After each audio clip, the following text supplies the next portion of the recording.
Hello दोस्तों, स्वागत है हमारे यूट्यूब चैनल पर। आज हम तिथि विशेष के बारे में कुछ बात करेंगे।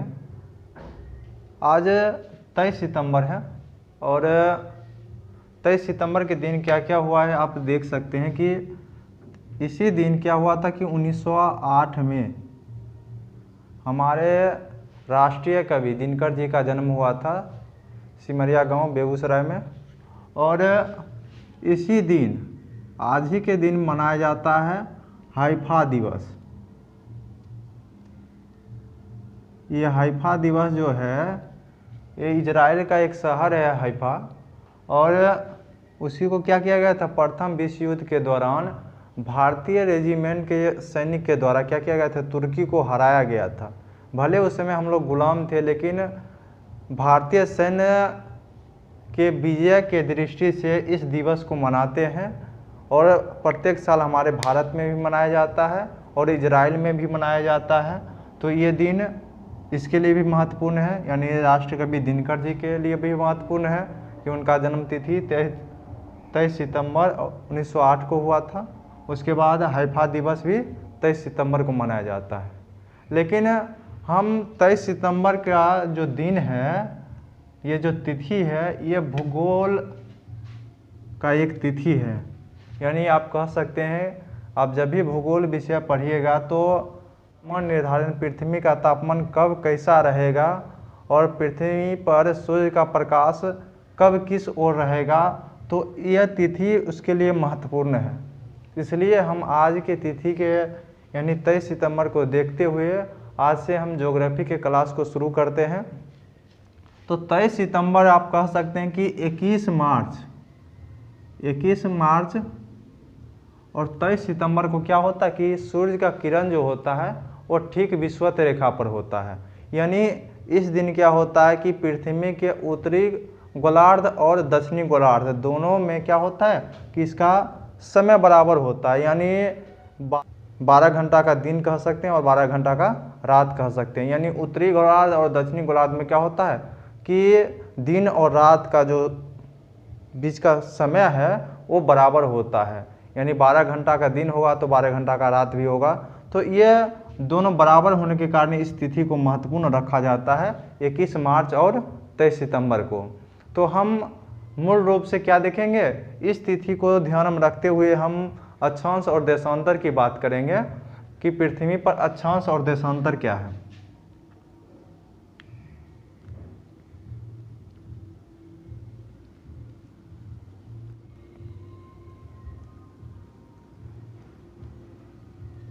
अक्षांश और देशांतर, तो अक्षांश जो है आप जैसे ये पृथ्वी बना लेते हैं ना, तो इसमें क्या किया गया है कि पृथ्वी के एक बीज को केंद्र माना गया, केंद्र मान के, और उसके बाद एक बीच का रेखा है जिसको हम कहते हैं भूमध्य रेखा। भूमध्य रेखा क्या करता है कि पृथ्वी के दो बराबर भागों में बांटता है, उत्तरी गोलार्ध और दक्षिणी गोलार्ध। तो विषुवत रेखा को आधार मान के और ये जो है इसको केंद्र मान के क्या किया गया है, इसको कोण बना के खींचा गया है। कोण बना के और पृथ्वी के तल के ऊपर जो खींचा गया है ये कोण बनाया गया, और इसी तल के ऊपर चारों तरफ से घुमाकर एक रेखा खींची गई है और इसी रेखा को कहा जाता है अक्षांश रेखा। यहाँ से यानी केंद्र से आधार यानी भूमध्य रेखा के बीच का जो कोण बनता है, इसी से इसके डिग्री का निर्धारण होता है। 1 डिग्री 2 डिग्री इसी प्रकार यहाँ आते आते 90 डिग्री हो जाता है। तो ये अक्षांश रेखा है, और ये अक्षांश रेखा क्या करता है कि पृथ्वी के भूमध्य रेखा को आधार मान के और केंद्र से कोण बनाकर जो रेखाएं खींची जाती है, पृथ्वी पे चारों तरफ जो रेखाएं खींची गई यानी वृत्त खींची गई है, उसको अक्षांश रेखा कहा जाता है। अक्षांश रेखा का गुण यही होता है कि पृथ्वी पर वृत्त नुमा है और चारों तरफ से घुमा हुआ रहता है। यानी विषुवत रेखा, इस भूमध्य रेखा को 0 डिग्री अक्षांश रेखा भी कहा जाता है, विषुवत रेखा भी कहा जाता है। तो इसी रेखा के समांतर जितना भी रेखाएं खींची गई है यानी गोलाकार जितना भी रेखाएं खींची गई है, गोलाकार कह सकते हैं या वृत्त कह सकते हैं, तो विषुवत रेखा के समांतर जितना भी वृत्त खींचा गया है वो सब क्या है, अक्षांश रेखा है। और ये उत्तरी गोलार्ध और दक्षिणी गोलार्ध दोनों में खींचा हुआ है। तो ये हो गया पूरा अक्षांश रेखा।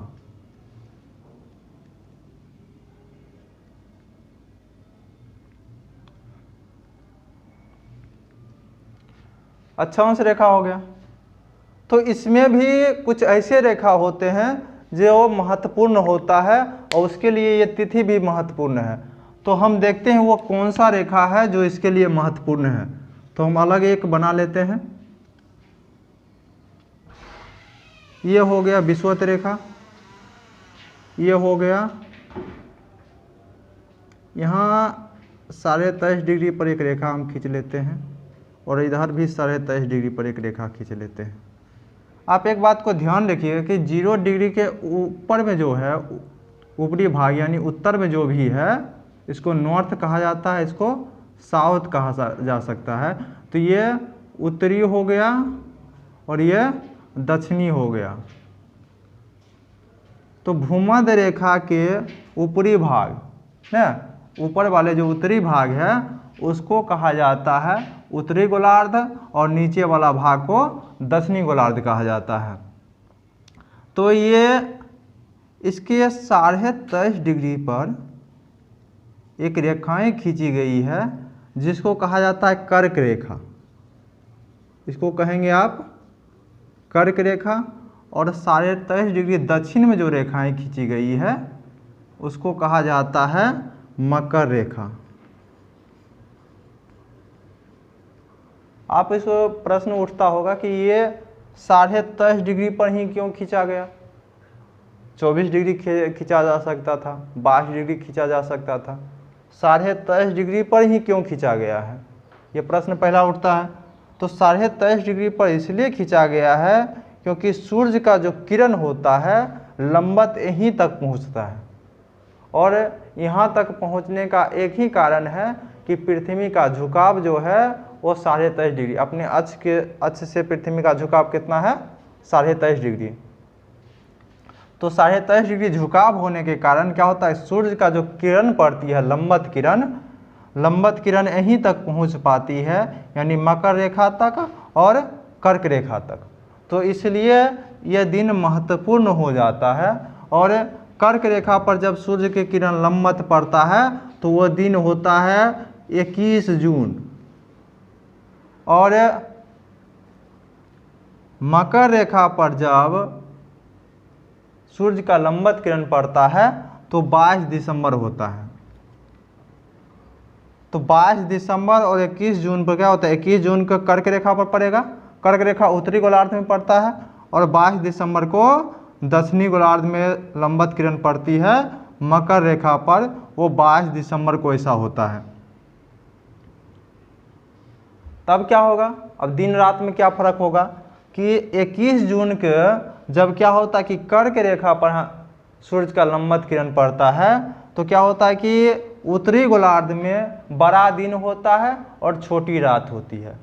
बड़ा दिन मतलब क्या कि रात की तुलना में दिन का बड़ा होना। उसके बाद मकर रेखा पर जब यानी 22 दिसंबर को दक्षिणी गोलार्ध में लंबवत किरण पड़ती है तो क्या होता है कि इधर में क्या होता है, इधर बड़ा दिन हो जाता है और छोटी रात हो जाती है। और इसके ठीक विपरीत यानी ऊपर की बात किया जाए तो 22 दिसंबर को उत्तरी गोलार्ध में क्या होता है, सबसे छोटा दिन और सबसे बड़ी रात होती है।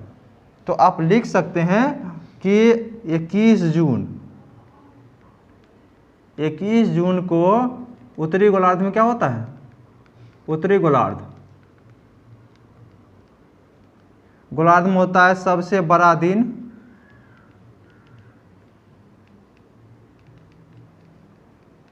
और सबसे छोटी रात।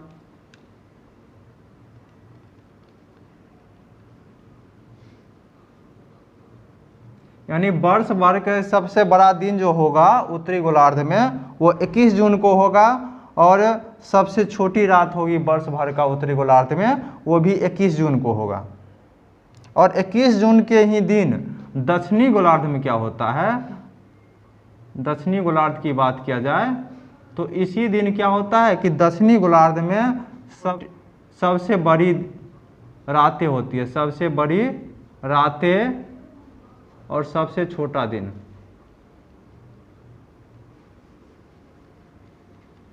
यानी ठीक इसके विपरीत कर देना है। समझने में आप लोगों को परेशानी नहीं होना चाहिए कि इसके ठीक विपरीत करना है। यानी इधर सबसे बड़ा दिन होगा तो इन्हें सबसे बड़ा रात होगी, इन्हें सबसे छोटा दिन होगा तो इन्हें सबसे छोटी रात होगी तो इन्हें सबसे छोटा दिन होगा। तो ठीक इसके विपरीत होता है। इसी प्रकार आप उल्टा लगा सकते हैं कि यानी 22 दिसंबर की बात किया जाए तो 22 दिसंबर में क्या होता है, यानी अगर यहाँ 22 दिसंबर हम लिख देते हैं, 22 दिसंबर यहाँ लिख देते हैं तो इसको सिर्फ मिटा दीजिए, ये दोनों को हटा दीजिए और ये दोनों को बदल दीजिए। सिर्फ इधर लिख दीजिए दक्षिणी गोलार्ध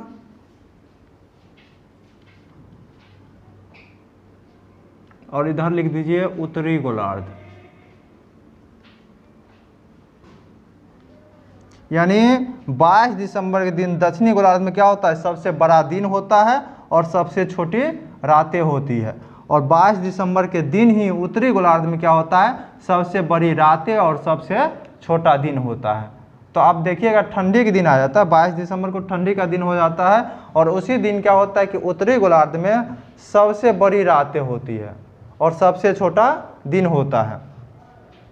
तो उसके बाद क्या होता कि ये तो हो गया, और ये जो विषुवत रेखा है तो इस पे 2 तिथि है जिसके लिए आज हम जानते हैं 21 मार्च और 23 सितंबर। ये दोनों दिन जो है, ये दोनों दिन क्या होता है कि इस दोनों दिन में क्या होता है, सूर्य का जो प्रकाश क्या होता है कि विषुवत रेखा पर लंबवत पड़ती है। तो इसलिए कहा जाता है कि वर्ष भर में क्या होता है कि सूर्य का प्रकाश 2 बार विषुवत रेखा को काटती है। यानी काटती है, ये आप कह सकते हैं कि विषुवत रेखा पर लंबवत पड़ती है। 21 मार्च और 23 सितंबर को वर्ष में 2 बार क्या होता है कि विषुवत रेखा पर सूर्य की प्रकाश लंबवत पड़ती है। तो इसी डेट को ध्यान में रखें। अब क्या क्या होता है इसके दिन, आप कह सकते हैं कि एक बड़ा हम फिगर बना लेते हैं। तो चलिए हम एक बड़ा सा फिगर बनाते हैं ताकि आप लोग को भी स्पष्ट हो जाए कि कौन सा जगह कहाँ क्या पड़ता है। तो ये एक बात कर लेते हैं कि क्या है कि पृथ्वी का जो आकार है, हम लोग शुरू से पढ़ते आएंगे संतरे का आकार का है या नारंगी का आकार का है। तो पृथ्वी का आकार आप वो सब भूल जाइए। पृथ्वी का आकार की बात किया जाए तो पृथ्वी की अपनी एक विशेष आकृति है जिसको कहा जाता है पृथ्वाकार। अब आप लोग से पूछा जाए कि पृथ्वी का आकार क्या होता है, तो पृथ्वाकार होता है, जिसको इंग्लिश में कहा जाता है जियोइड। यानी पृथ्वी की आईडी हो गया, पहचान पत्र हो गया। आईडी मतलब समझते हैं आप लोग, तो जियोइड होता है। तो आप आकार की बात करिए, आकार ये जितना भी ये काल्पनिक आकार होती है, ये मूल रूप से सही आकार नहीं होता, ये काल्पनिक आकार है जिसको हम लोग देख रहे हैं। तो इसके बीच में हम लोग खींच लेते हैं सबसे पहले विषुवत रेखा, कर्क रेखा, इधर मकर रेखा खींच लिया। आप कर्क रेखा लिख सकते हैं, मकर, भूमध्य या विषुवत रेखा इसको लिख सकते हैं। भूमध्य इसलिए कहा जाता है क्योंकि पृथ्वी के मध्य में खींचा गया है। और इसके ऊपरी भाग जो है और दक्षिणी भाग ना, तो ऊपर में जो एक बिंदु का निर्धारित किया गया है जिसको कहा जाता है उत्तरी ध्रुव। ये जितना भी हम बता रहे हैं ये सभी काल्पनिक है, ये कहीं खींचा हुआ नहीं है। अक्षांश रेखा हो या दशांतर रेखा हो, ये कहीं खींचा हुआ नहीं है। इसको निर्धारित इसलिए किया गया है कि गोलाकार वस्तु पर दिशा निर्धारण करने में कठिनाई होती है।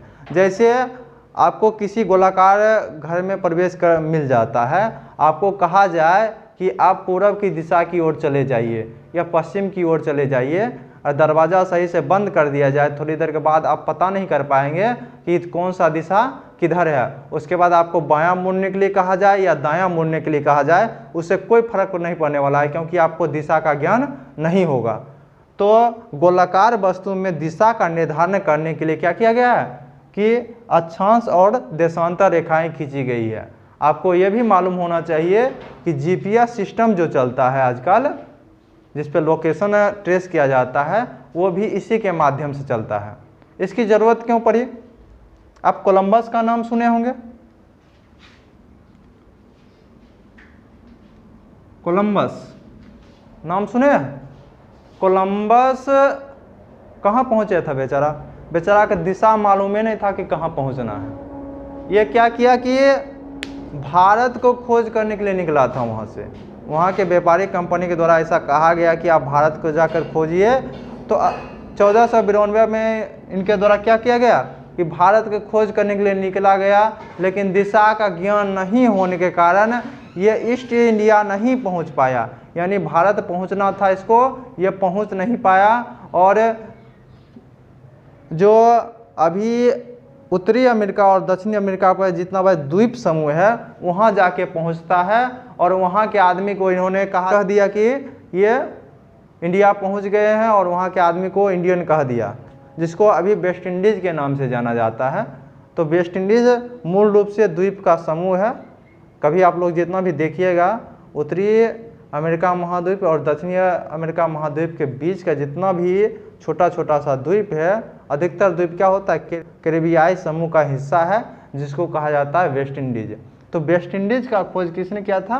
कोलंबस ने किया था।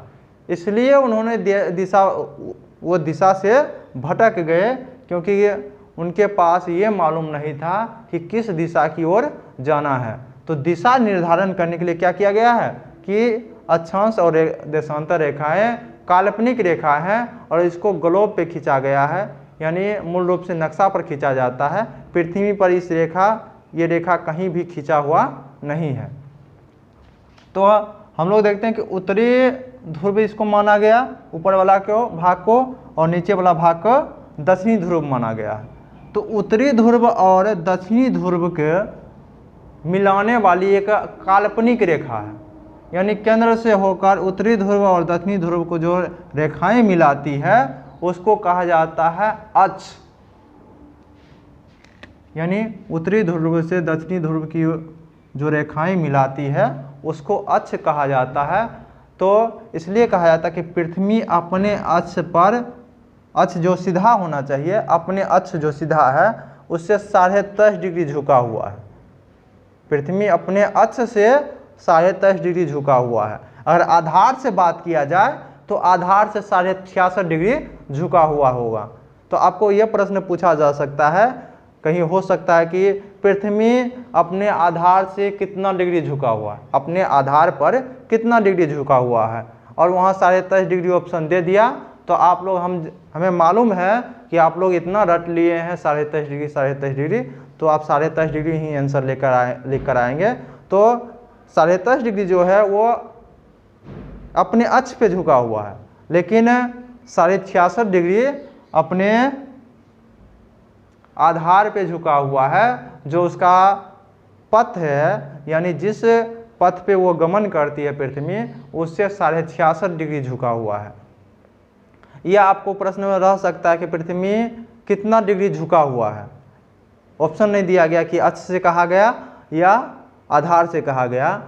तो अगर उसमें 23.5 डिग्री ऑप्शन नहीं है, तो आप 66.5 डिग्री लगा के आएंगे, क्योंकि वही उसका आंसर सही होगा। तो आप लोग ये ध्यान दीजिएगा, क्योंकि सिर्फ एक ही चीज़ याद करें, हमारा कोशिश यही है कि आप लोग का बुनियादी जो है वो मजबूत हो जाए। बुनियादी यानी समझ हो जाए भूगोल का कि कैसा समझना है। उसके बाद आप कोई भी बुक हो या कोई भी चीज़ आप उल्टा के देखेंगे जो भूगोल के बारे में विशेष जानकारी हो, वो आप आसानी से पढ़ सकते हैं। और एक बार पढ़ने के बाद बहुत सारा ऐसा तथ्य होगा जो आसानी से आपको याद हो जाएगा।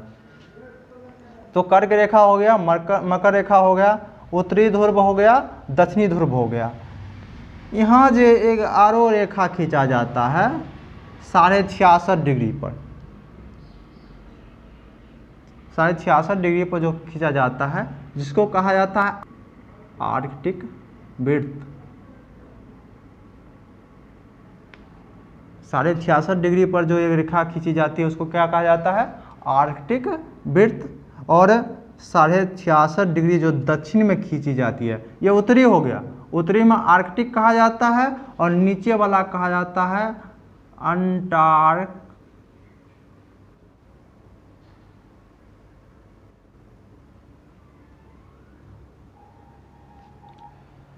तो ऊपर वाले को कहा जाता है आर्कटिक वृत्त और नीचे वाला को अंटार्कटिक वृत्त। अंटार्कटिक वृत्त के नीचे में जो एक महादेश है जिसको अंटार्कटिक महाद्वीप कहा जाता है, ये इसको सफ़ेद महाद्वीप भी कहा जाता है।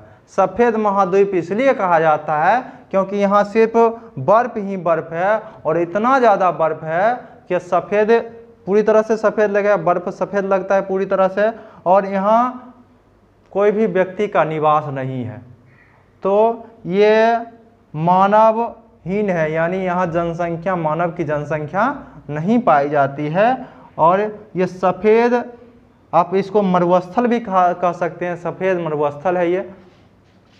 तो नीचे वाला को नाम में कन्फ्यूजन नहीं होना है, छोटा नाम रहेगा उसको ऊपर ले लेना है क्योंकि छोटा चीज़ आसानी से ऊपर चला जाता है और बड़ा चीज़ आसानी से नीचे चला आता है। तो छोटा चीज़ उत्तरी हो गया और बड़ा जो है, देखो शब्द बड़ा है कि नहीं, ये शब्द जो बड़ा है ये बड़ा जो है वो नीचे है। तो आर्कटिक वृत्त जो है वो उत्तरी गोलार्ध में और 66.5 डिग्री वृत्त को, अक्षांशीय वृत्त को क्या कहा जाता है? आर्कटिक वृत्त। और 66.5 डिग्री दक्षिणी यानी साउथ में जो स्थित है उसको कहा जाता है अंटार्कटिक वृत्त। तो ये मूल रूप से अक्षांश रेखाएं हैं। आप ध्रुव को भी क्या कर सकते हैं? अक्षांश रेखाएं घोषित कर सकते हैं। अगर ध्रुव को अक्षांश रेखाएं बोलेंगे तो 0 से लेकर 90 तक और 0 से लेकर 90 तक। तो जब क्या होता है कि उत्तरी ध्रुव और दक्षिणी ध्रुव को आप वृत्त मानेंगे यानी अक्षांश मानेंगे, तो अक्षांश की कुल संख्या जो हो जाएगी, अक्षांश की कुल संख्या हो जाएगी 90 हो गया, 90 ऊपर और 90 नीचे, और एक हो गया भूमध्य रेखा जिसको 0 डिग्री कहते हैं। तो कुल हो गया 181। अगर आप उत्तरी ध्रुव और दक्षिणी ध्रुव को वृत्त नहीं मानते हैं तो क्या होगा? इसकी संख्या 179 होगा। तो कन्फ्यूजन में नहीं पड़ना। अगर सीधे सीधे प्रश्न पूछ लिया जाए कि अक्षांशों की संख्या कितनी है तो आप 181 ही लगाएंगे। अगर 181 नहीं है तो 179 जरूर दिया होगा। और ये भी रखिए, ध्यान रखिएगा कि दोनों ऑप्शन नहीं दे सकता है। दोनों ऑप्शन तभी दिया जाएगा जब पूरी तरह से स्पष्ट किया जाएगा कि ध्रुव छोड़कर बात किया जा रहा है या ध्रुव को जोड़कर बात किया जा रहा है। तो इसके लिए कन्फ्यूजन में नहीं पड़ना है। और अगला को आखिर देखते हैं अक्षांश के। तो दो अक्षांशों के बीच की दूरी जो है वो है 111 किलोमीटर। कितना है? 111 किलोमीटर। तो 111 किलोमीटर ये औसतन दूरी है। ऐसे भूमध्य रेखा के पास इसकी दूरी जो होती है 110.7 किलोमीटर होता है। यानी 1 डिग्री अक्षांश रेखा का जो बीच की दूरी होती है दो, यानी आप लिख सकते हैं कि दो अक्षांशों के बीच की दूरी।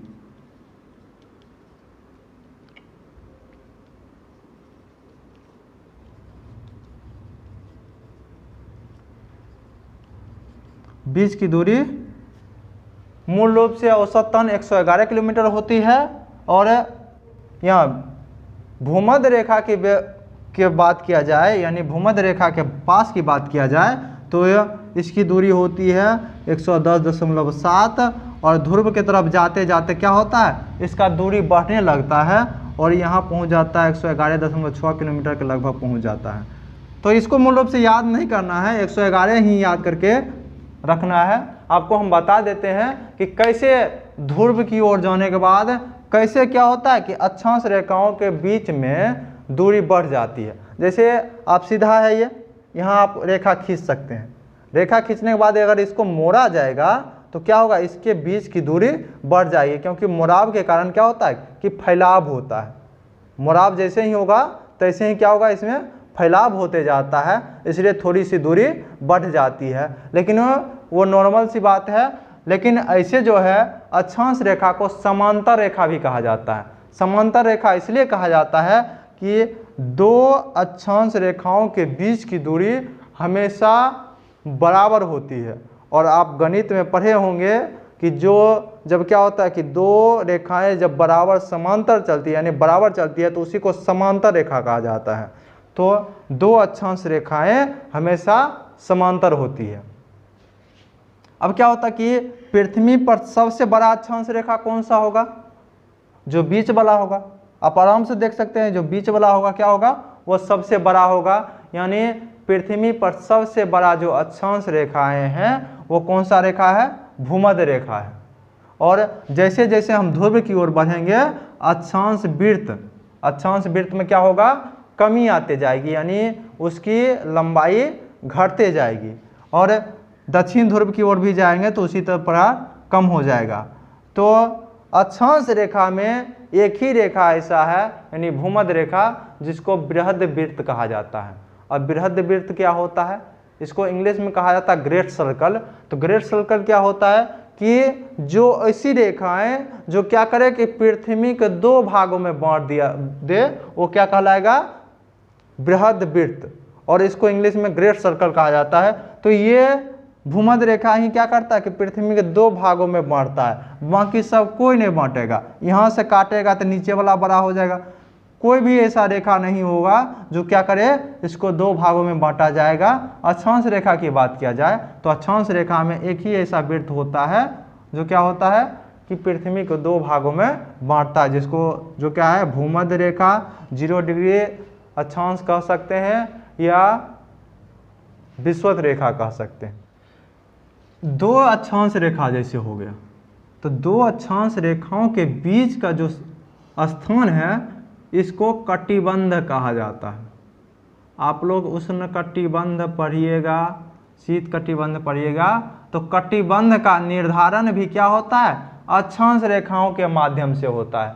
हम अगले चैप्टर में यानी कुछ चैप्टर के बाद जब देखेंगे कटिबंध देखेंगे तो हम बताएंगे इसमें। आप तब तक ये समझ लीजिए, क्योंकि इसको नहीं समझने के बाद आप भूगोल के अधिकतर चैप्टर को नहीं समझ पाएंगे। इसलिए इसको समझना बहुत ज़रूरी है, क्योंकि इसका इस्तेमाल बहुत सारी चीज़ में होता है। आप पायलट की भी बात किया जाए तो वह अक्षांश और देशांतर रेखा पर ही चलती है।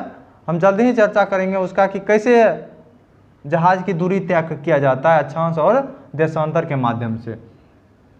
तो ये दोनों के बीच की दूरी जो स्थान होता है उसको कटिबंध कहा जाता है। इसको इंग्लिश में आप जोन कह सकते हैं ना, इसको जोन भी कहा जाता है। तो दो अक्षांशों के बीच का स्थान कटिबंध कहलाता है। और दो अक्षांशों के बीच की दूरी 111 किलोमीटर हो गया। आप इसके नाम भी जान गए, 66.5 डिग्री आर्कटिक वृत्त, 23.5 डिग्री कर्क रेखा, 0 डिग्री भूमध्य रेखा, 23.5 डिग्री साउथ मकर रेखा, और 66.5 डिग्री साउथ में क्या है, अंटार्कटिक वृत्त है ना। तो ये मूल रूप से क्या है, ये सभी अक्षांश रेखाएं हैं। आपको बराबर कर्क रेखा से संबंधित, मकर रेखा के संबंधित प्रश्न पूछे जाते रहे हैं, तो उसका भी हम लोग ध्यान देंगे कि क्यों पूछा जाता है। अक्षांश से संबंधित हम कुछ और फिगर बनाते हैं। एक बात और देख लेते हैं हम कि ये 23.5 डिग्री है, उसके ऊपर आप 30 डिग्री कह सकते, 30 डिग्री और 35 डिग्री। तो 30 डिग्री और 35 डिग्री, इसके बीच का जो स्थान है इसको कहा जाता है अश्व अक्षांश। अब इसको अश्व अक्षांश क्यों कहा जाता है, यह उत्तरी ध्रुव हो या दक्षिणी ध्रुव हो। यानी उत्तरी ध्रुव को जब लिखना होगा तो एन लिख सकते हैं, यानी नॉर्थ हो गया, और दक्षिणी ध्रुव को जैसे ही लिखना होगा तो आप एस लिखिएगा, यानी साउथ हो गया। या हिंदी में ऊ लिख के छोड़ दीजिएगा, ऐसे करके छोड़ सकते हैं ना। तो 30 डिग्री और 35 डिग्री के बीच का जो स्थान है वो उत्तरी गोलार्ध हो या दक्षिणी गोलार्ध हो, दोनों में 30 डिग्री और 35 डिग्री के बीच का जो स्थान है उसको अश्व अक्षांश कहा जाता है। अश्व का अर्थ होता है घोड़ा। तो क्या होता है कि पहले मध्यकाल में जब क्या होता है कि घोड़े का व्यापार होता था, तो ये दोनों का हम चर्चा करेंगे, जब कटिबंध की चर्चा करेंगे तो बताएंगे कि यहाँ क्या होता है कि उच्च दबाव वाला क्षेत्र होता है, यानी यहाँ हवा का दबाव बहुत ज़्यादा होता है। हवा के दबाव के ज़्यादा होने के कारण इसको उच्च दाब क्षेत्र कहा जाता है। और उच्च दाब क्षेत्र के जब प्रभाव है, बहुत सारे प्रभाव है, जिसमें एक मरुस्थल भी है उसका प्रभाव, तो बहुत सारे प्रभाव है, उसको हम कटिबंध क्षेत्र में चैप्टर में देखेंगे। तब तक ये जान लेते हैं कि इसको अश्व अक्षांश कहा जाता है। और इस बीच में जाने के बाद क्या होता था कि नाव के द्वारा क्या किया जाता, घोड़ा का व्यापार किया जाता था। तो इस क्षेत्र में जाने के बाद क्या होता कि नाव की जो स्पीड होती थी, यानी जहाज की जो स्पीड होती थी, वो क्या होता था कि कम हो जाता था। और कम होने के कारण क्या होता कि उसके ऊपर जो लदा हुआ घोड़ा रहता था, उससे कुछ घोड़ा उतार के समुद्र में फेंक दिया जाता था। फेंकने के कारण इस बीच के अक्षांश को अश्व अक्षांश कहा जाता है। तो ये जो है ये मूल रूप से अक्षांश रेखाएं थी। और अक्षांश रेखाएं से जुड़ा हुआ कुछ और बात है जिसके तहत हम इस चैप्टर का शुरुआत किए थे। आज मूल रूप से जो होगा बात वो अक्षांश रेखा के ऊपर ही होगा। तो अक्षांश रेखा हम किसको साफ करके एक दूसरा चित्र बनाते हैं अक्षांश रेखा को देखने के लिए। तो हम अक्षांश रेखा के बारे में ही मूल रूप से बात कर रहे हैं। तो हम अक्षांश रेखा को अगर देखेंगे तो ये हम सन बना लेते हैं, सूर्य हो गया ये, इसके चारों तरफ हम पृथ्वी को बनाते हैं। तो आपको पता होगा कि पृथ्वी क्या करता है कि दीर्घ वृत्ताकार पथ पर चक्कर लगाता है। ये ज़्यादा हो गया।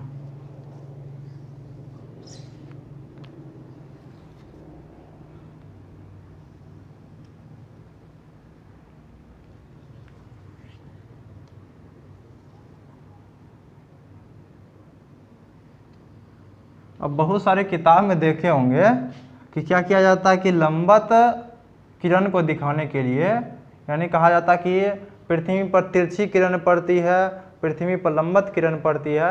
तो आपको ये पता होगा, आप लोग प्रकाश चैप्टर में पढ़े होंगे कि प्रकाश की किरण हमेशा सीधी चलती है, प्रकाश की किरण कभी टेढ़ी नहीं चलती है। तो उसमें क्या किया जाता है कि पृथ्वी ऐसे बना दिया, पृथ्वी ऐसे बना दिया, इसके ऊपर ऐसे सूर्य बना दिया, ऐसे ऐसे प्रकाश डाल दिया। तो ये पूरी तरह से ये जो चित्र बनाया जाता है ये गलत बनाया जाता है। और आपको पता होगा कि सूर्य जो है पृथ्वी से बहुत गुना बड़ा है। तो ये पूरी तरह से बड़ा, और प्रकाश कभी टेढ़ी चलती नहीं है, प्रकाश तिरछी रेखाएं में नहीं चलती है। प्रकाश जब भी चलेगी सीधी रेखाएं में चलेगी। तो सीधी रेखाएं यहाँ तो है नहीं, तो सीधी रेखाएं ये जो जितना भी होता है ये फिगर ही गलत बनाया जाता है। तो हम लोग सही फिगर देखेंगे, क्योंकि हम लोग को समझना है आखिर क्या है, सिर्फ देखना नहीं है, रटना नहीं है कि कौन सी बात कैसे हो गई। सिर्फ रट के याद करने के बाद, भूगोल ऐसा सब्जेक्ट है आप रटेंगे तो कुछ समझ में नहीं आएगा। सिर्फ रट लेंगे और परीक्षा के घड़ी थोड़ा भी घुमा दिया प्रश्न, क्योंकि ये अभी एग्ज़ाम का जो पैटर्न चल रहा है, आप जिस एग्ज़ाम में बैठने वाले हैं उसमें पास करना ज़रूरी नहीं है, क्योंकि ये पास करने के लिए एग्ज़ाम है ही नहीं। ये क्या है कि छाँटनी एग्ज़ाम है, यहाँ छाँटा जाता है। आप 10th में बैठिए, 10th का परीक्षा, 12वीं की परीक्षा, तो उसमें पास किया जाता है, लेकिन यहाँ छाँटा जाता है। तो यहाँ छाँटने के लिए परीक्षा लिया जाता है। तो उस छटनी से बचने के लिए आपको तैयारी करना होगा, आपको समझना होगा, क्योंकि अब क्या करता है कि थोड़ा सा प्रश्न घुमा दिया। प्रश्न आसानी रहता है, थोड़ा सा प्रश्न घुमाने के बाद क्या होता है कि जितना भी रट के जाता है विद्यार्थी, और ज़्यादा रट लिया तो ठीक है, लेकिन अब भूगोल ऐसा, अब कोई भी विषय कितना रटिएगा आप, थोड़ा थोड़ा तो है, क्वेश्चन रहता नहीं है। आप पूरी तरह से रटने की कोशिश कीजिएगा तो हमें ऐसा नहीं लगता है कि आप कभी भी एक विषय की तैयारी कर पाएंगे। तो इतना बड़ा सिलेबस को हम समझकर ही क्या कर सकते हैं, परीक्षा में उसका हल निकाल सकते हैं। रटकर हल निकाला जा सकता है लेकिन उतना मात्रा में नहीं। हाँ, रट के भी पास किया जा सकता है लेकिन बहुत ज़्यादा रटना पड़ेगा उसके लिए, इसलिए कहा जाता है कि बहुत ज़्यादा मेहनत लगता है पढ़ाई करने में। तो मेहनत करने समझने की देर होती है और हमें शुरू से समझाया नहीं जाता है, जिसके लिए हमें बहुत सारी तकलीफ़ों का सामना करना पड़ता है। क्योंकि हम लोग में ऐसे बहुत सारे ऐसे विद्यार्थी हैं जो 10वां तक भी सही से नहीं पढ़ते हैं 8 सब्जेक्ट, 12वीं में साइंस लेकर बैठ जाते हैं और उसके बाद जब कंपटीशन की तैयारी होती है तो उसके बाद फिर 8 पे कूद जाते हैं। साइंस की तैयारी, उसके बाद साइंस लेके उसके बाद कंपटीशन के लिए 8 की तैयारी करना पड़ता है। और हम लोग को साइंस को बहुत समझता है कि हम साइंस ले लिए, बहुत अच्छे आदमी है, बहुत पढ़ने वाला आदमी है, लेकिन क्या होता है कि कंपटीशन की जैसे ही बात होती है उस समय 8 में चलना पड़ता है। तो यहाँ समझने की ज़रूरत है, यहाँ रटने की कोई बात है ही नहीं। तो हम पृथ्वी का चित्र बनाते हैं। आपको पता होगा पृथ्वी अपने अक्ष पर 23.5 डिग्री झुका हुआ, तो हम 23.5 डिग्री पर ही झुका लेते हैं इसको।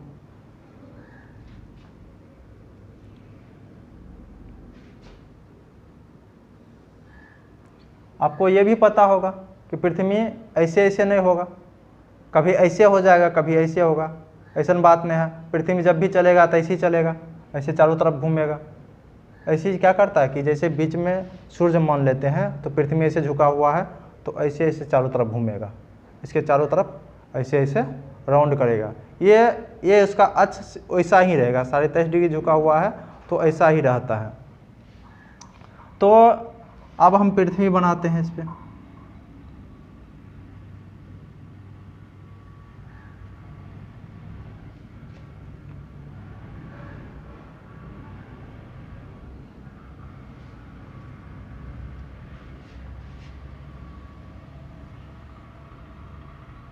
आप ध्यान लगाइए कि कौन सा हो सकता है। अब गौर करके देखिए। अब हम विषुवत रेखा भी बना लेते हैं। विषुवत रेखा,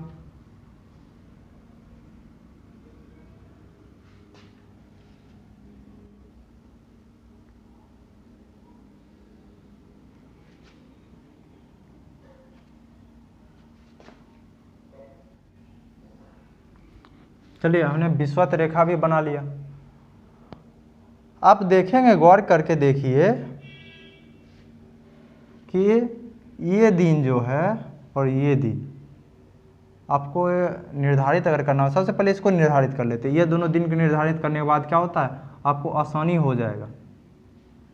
आप यहाँ देख रहे हैं कि ये जो ऊपरी वाला भाग है आप इसको मिटा दीजिए, तो ये ऊपर वाला भाग इधर झुका हुआ है। यहाँ क्या है, नीचे वाला भाग आगे आ रहा है, आगे आ रहा है ना, नीचे वाला भाग इधर आ रहा है। ये दक्षिणी ध्रुव है, इसे मानेंगे तो ये क्या है, दक्षिणी ध्रुव है। ये इधर वाला क्या है, दक्षिणी ध्रुव है। ये दक्षिणी ध्रुव है तो दक्षिणी ध्रुव क्या होता है, 22 दिसंबर के दिन। ये हो गया 22 दिसंबर का दिन हो गया। और ये जो हो गया ये 21 जून का दिन हो गया।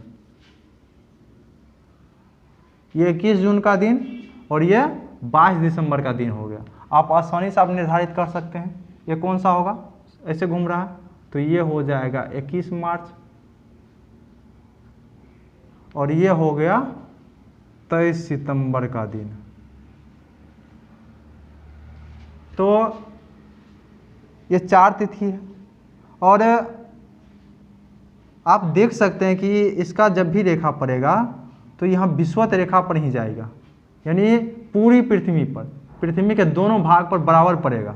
आप ध्यान दे सकते हैं कि पृथ्वी के जैसे ये सूर्य हो गया तो ये वाला भाग जब आगे आता है, ये वाला भाग अगर आगे आ जाएगा तो क्या होगा कि ये दक्षिणी गोलार्ध हो गया।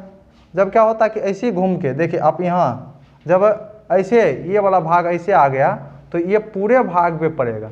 इस पूरे, आप कभी, मेरे पास तो ग्लोब है नहीं अभी वर्तमान में, अब ग्लोब रहता तो हम समझा के बताते हैं। या आप कोई भी ऐसा वीडियो होगा आप सर्च मार के देखिएगा नेट पे तो आपको ये बताएगा कि जैसे इसको हम केंद्र मान ले और ये मार्कर को ऐसे सीधा ऐसे चलाते हैं तो ऐसे चलाने के बाद ये दक्षिणी दक्षिणी वाला भाग इधर आ गया। और ऐसे करने के बाद ठीक है इसके सामने आने के बाद आप देख रहे हैं कि दोनों तरफ प्रकाश पड़ेगा, इसके ऊपर वाला भाग पर भी और नीचे वाला भाग पर। जैसे ही ऐसे आएगा तो इसके ऊपर वाला भाग पर ज़्यादा प्रकाश पड़ेगा नीचे भाग वाले के तुलना में। तो नीचे वाला भाग पर लगभग प्रकाश पड़ता ही नहीं है, ऊपरी भाग पर ज़्यादा प्रकाश पड़ता है। और ऐसे आने के बाद ये पूरे भाग पर पड़ेगा। आप कह सकते हैं फिर दक्षिणी वाला भाग पर ज़्यादा पड़ेगा, पार्श्व पर बगल पर यानी पूरे पर पड़ेगा, ऐसे पर पड़ेगा। और तो ये मूल रूप से है। और ये परिक्रमण गति हमेशा करते रहता है। हम गति चैप्टर पढ़ाएंगे, बहुत जल्द पढ़ाएंगे। तो ये 23 सितंबर इसी दिन के लिए, ये 23 सितंबर दिन के लिए ही आज से हम ज्योग्राफी शुरू किए थे। तो 23 सितंबर और 21 मार्च को क्या होता है कि दिन और रात उत्तरी गोलार्ध और दक्षिणी गोलार्ध में बराबर होती है। और लंबवत किरण की बात किया जाए तो इसी दिन क्या होता है, लंबवत किरण अभी वर्तमान में क्या होगा, विषुवत रेखा पर होगा। इसका प्रभाव हम बहुत जल्द बताएंगे, अगले चैप्टर में ही बता देंगे इसका प्रभाव क्या क्या होता है। तब तक आप इतना ही समझिए कि ये दोनों तिथि क्या होता है, महत्वपूर्ण है। और ये दोनों भी तिथि महत्वपूर्ण है। आप आराम से अथी लगा सकते हैं। इधर क्या हो गया, उत्तरी गोलार्ध में ज़्यादा प्रकाश पड़ेगा तो यहाँ बड़ा दिन होगा, यहाँ दक्षिणी गोलार्ध में ज़्यादा प्रकाश पड़ेगा तो यहाँ बड़ा दिन होगा। और यहाँ क्या होगा, दोनों तरफ बराबर प्रकाश पड़ रहा है, इसलिए दिन और रात बराबर होगा। तो इसलिए ये दिन महत्वपूर्ण थी। और 23 सितंबर की बात हम लोग कर रहे थे, तो 23 सितंबर स्पेशल में हम लोग इतना ही देखें। और बहुत जल्द हम क्या करेंगे, इसके अगला चैप्टर जारी करने के साथ हम ज्योग्राफी को शुरू से एकदम ब्रह्मांड की उत्पत्ति से शुरू करेंगे और पूरी तरह से ज्योग्राफी भी ख़त्म करेंगे। और पूरी तरह से ये जो कोर्स चलेगा, ये कोर्स चलेगा फंडामेंटल बैच है। और आप लोग बुनियादी जो होना चाहिए आप लोग को शिक्षा, वो शिक्षा देना हमारा कर्तव्य है। हम आशा करते हैं कि आप लोग पूरी तरह से बुनियादी रूप से मजबूत हो जाएं किसी भी विषय में, तो आसानी से आप कोई भी क्वेश्चन आंसर को समझ सकते हैं। तो आज के लिए इतना ही, धन्यवाद।